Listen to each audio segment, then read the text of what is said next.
રામચંદ્ર ભગવાનની મૂર્તિ હોય અને એની આગળ જઈને જય દ્વારકાધીશ આવું કોઈ બોલે? કૃષ્ણ ભગવાનની મૂર્તિ સામે જઈને બે હાથ જોડીને એવો મનમાં વિચાર આવે, જય રામાભીર. શું કામ? આપણે એને ઓળખીએ છીએ એટલે. એના હાથમાં મોરલી છે, એના હાથમાં ધનુષ છે.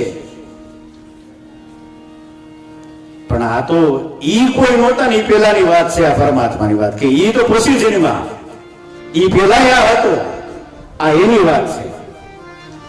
આ એ પરમાત્મા છે કે રામ અને કૃષ્ણ જયારે જન્મા નહોતા ને તોય હાથ હતા જ. એ પરમાત્માની વાત છે. તેનું રૂપ કેવું હોય તો કે સત્ય સ્વરૂપ હોય છે, એનું કોઈ રૂપ ન હોય.